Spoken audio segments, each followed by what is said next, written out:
রাউটারটি এখন মেরামত করব, অর্থাৎ এই রাউটারের ভিতরে যে সকেট আছে আমি সেটি লাগাবো। এটাকে খোলার জন্য এখানে একটু চাপ দিয়ে খুলে নিতে হবে। এটা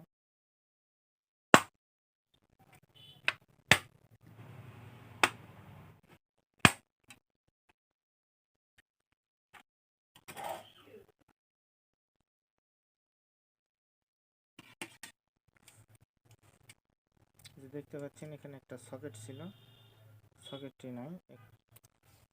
এটাতে এই সকেটটি লাগানোর জন্য আমি অন্য একটা রাউটারের সকেটটি আমি খুলে নিব। এই রাউটারটার সকেটটি আমি খুলে নিব, এটা নষ্ট রাউটার।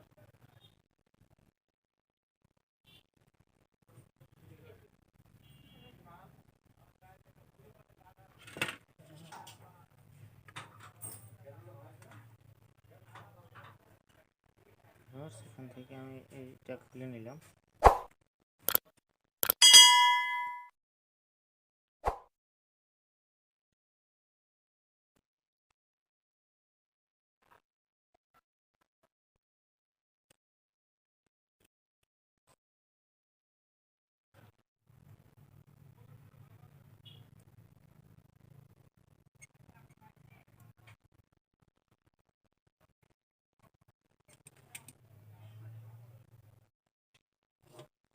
ভিউয়ার্স, ভিডিওটি না টেনে পুরোপুরি দেখার অনুরোধ করছি, আর ভিডিওটি আপনি অবশ্যই শেয়ার করবেন এবং চ্যানেলটিকে সাবস্ক্রাইব করে পাশে থাকবেন।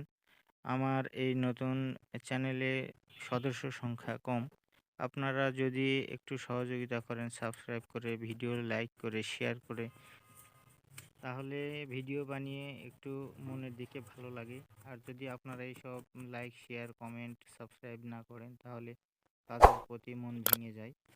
তো আশা করছি আপনি আমার চ্যানেলটিকে সাবস্ক্রাইব করবেন।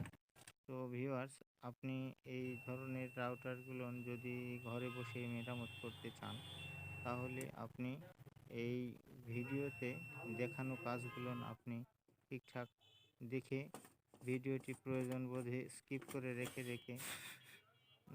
পজ করে রেখে যদি আপনি এই রাউটারগুলো কাজ করেন তাহলে অবশ্যই কাজ হয়ে যাবে। আমার এই রাউটারের কাজটি হয়ে গেছে।